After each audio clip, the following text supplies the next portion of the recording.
In the first episode of Lovecraft Country, you're introduced to Atticus. And Atticus wakes up from this really weird dream where he's back in the Korean War, he's fighting off aliens, Jackie Robinson shows up, but he wakes up on a bus headed to his hometown of Chicago. And through conversation with another woman on the bus, you find out that Atticus is a sci-fi nerd who joined the army to get away from his dad, which is ironically bringing him back to Chicago, because his dad has gone missing and he wants to find him. So he heads to his Uncle George's house, and George is his dad's brother. And George lives there with his wife, Hippolyta, and their daughter Diana. And his uncle runs a green book service. He goes around the country finding out where the safe places for black people are to travel when they're touring the country. Through this service, he also accompanies people if they'd like. And since this is pre-cell phones, pre-iPads, to entertain yourself in a long car ride, you have books. And one such book in his uncle's place catches Atticus's eye. It's called The Outsider and the Others. And it's written by a guy named H.P. Lovecraft. Seems like he's kind of a horror writer. Think Stephen King. But Atticus puts the book down and starts having a conversation with his Uncle George because his dad had been missing for about 2 weeks. And it wasn't until his dad's landlord showed up wanting to know where the rent was where red flags went up. And Atticus thinks he has an idea of where he is because his dad wrote him a really weird letter. His dad's always been obsessed with finding out where Atticus's mother has come from. And in the letter, he describes that he's actually found out where she'd come from, and he wants Atticus to come home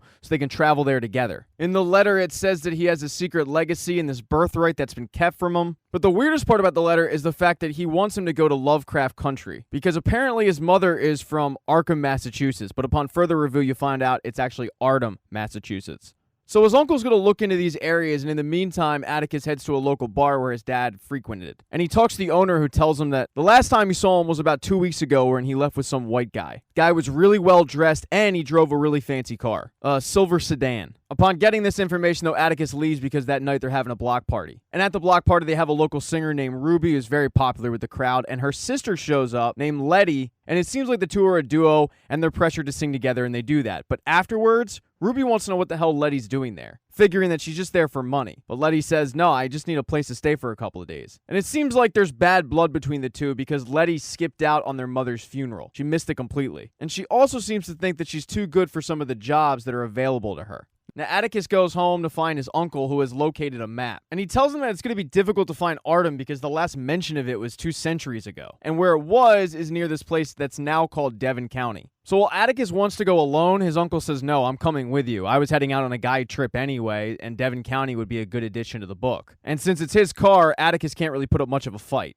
The next day when Atticus shows up, and by the way, I might just start calling him Tick since everyone else does, Letty is loading up his uncle's car. And this is the first time the two have seen each other, and they used to be childhood friends. She was the only female member of the science fiction club that he formed. And Letty likes what she sees because he is certainly filled out, but he is definitely surprised to find out that she's coming with him. Although Uncle George says she's only coming part way because her brother is working for a newspaper and he's going to look into this mysterious town of Ardham. So everybody loads up the car, and right before he leaves, Diana, or Dee as she's more commonly referred to, gives her dad a travel comic that she's made. And she's really, really talented. So Uncle George, Tick, and Letty head off through the Midwest, and they're traveling through racist America. And while doing this trip to Ardham, Uncle George makes mention of a diner that's a little bit out of the way, but he wants to check it out because he's heard about it. It might be a good addition to the book. It's in a place called Simmonsville.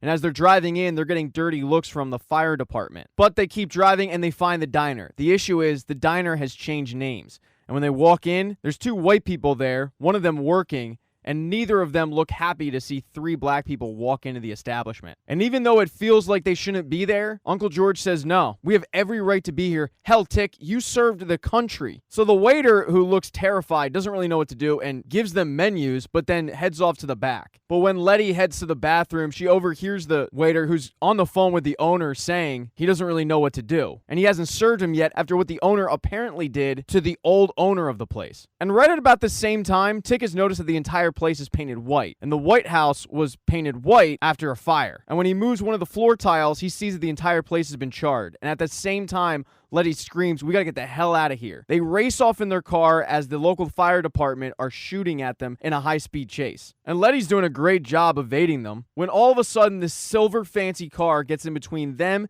and the shooters. And the silver car stops on a dime, and the fire department car actually flips over the silver car, crashing. But instead of stopping to see if everybody's okay, Tick, Uncle George, and Letty just continue on to Letty's brother's house. And over dinner, they're laughing about the whole encounter and about how Letty saved their asses. But then they get to the whole reason they've shown up, the information he's found on Devon County. And he tells them that the more he kept digging in, the more it got stranger and stranger. It has to do with naming a town after a place in England where they hung a woman who was apparently having sex with the devil, and the devil appeared to her as a black man. So this area was founded by witch hunters, and apparently they don't like outsiders at all. There's a few stories about travelers who were attacked in surrounding woods by grizzlies and wolves, but there's a bunch of missing people. And he figures that some of the missing people might have to do with the current sheriff. He's an ex-Marine, and he's got a large complaint file from the NAACP. Now, Letty's brother tried getting the property records to find out the deeds and where Artem would be, but to no luck. No one answered. But he figures he has located where it would be or around where it would be. And Tick says, well, we'll just go to the registry. I mean, the maps of the property line would clearly delineate the route into Artem. That night, though, after dinner, Letty and her brother get into a big fight because her brother has lent Letty money before and she's kind of blown it, getting friends out of jail and whatnot. And the argument is getting pretty heated. So Uncle George and Tick decide to go out. And they themselves get into an argument about Tick's dad and about why Uncle George is always defending him. Because Tick's dad had told him that going into the army was a waste of time and a waste of his life. He never supported him and never even wrote to him. But Uncle George tells him he would come over to my house every day and he would want an update, and he wouldn't leave until he got one. And Uncle George defends him because he felt bad. He got the brunt end of it when they were kids, and Uncle George feels like he should have done more. So both families are currently kind of fighting amongst themselves. And because of it, the next morning, Letty doesn't stay with her brother. She packs her bags and heads off with Uncle George and Tick. And using the maps, they're trying to find the road, but they're in the woods and they can't do it. They keep circling and circling to no luck. And finally, that sheriff who they were warned of shows up, wanting to know what they're doing there, and also mentioning that it is a sundown county, which means you can't be out after sundown. And they don't have much time to get out of there, especially because he's following them and he's willing to pull them over if they go over the speed limit. But with Tick driving, they barely make it over the county lines and they think they're home free. Unfortunately, the sheriff had called backup. No matter what they did, they were getting arrested. And with the sheriff's men, they're dragged into the woods because the sheriffs are claiming that there were robberies going on and they think that they were guilty of it, even though they said they're from Chicago. They're just passing through town. But as they're on their stomachs in the woods with the guns pointed at their heads, everybody's hearing something around. And that's when something flies out of the woods and attacks one of the cops. So Letty and Tick get the hell out of there, running and finding a local cabin and hunkering down. Although two of the cops, one of whom had his arm ripped off, also show up at the cabin, and they've got Tick and Letty by gunpoint. Eventually, Uncle George does show up as well, having laid low for a little bit, and they kind of figure out that whatever's out there is scared of light because Uncle George had a flashlight and he wasn't being attacked. And the thing that is out there is this monster with eyes covering it. It's something that was actually in one of Lovecraft's books that Tick was describing earlier in the episode. So they figure, let's just get the car because of the headlights. And while Tick wants to go, the cops have him at gunpoint and they say, no, Letty goes. So Letty races off, and in the nick of time, she's able to get in the car and turn on the headlights and scare it off. But while they're waiting for Letty, the cop who had his arm ripped off is turning into one of those things. And right before it's about to take all of them out, Letty bursts through the cabin wall with the car, shining the headlights on it, and it flees into the night. The group uses flares and headlights to keep all of these monsters at bay, who eventually are called back by whoever is controlling them. And in the morning, they're able to locate Artem. It's this massive, massive mansion on this sprawling property. And in the driveway is that silver car that had gotten between them and the firemen who were trying to kill them in Simmonsville. When they knock on the door, this guy answers and he just looks at Tick and says, "Welcome home. We've been expecting you." Thank you so much for watching this recap. Please consider subscribing to the channel. If you don't see the next video up in the corner, don't worry, I'll get it up in a couple days. Hit thumbs up if you liked the video, hit thumbs down if you didn't, and be nice in the comments section.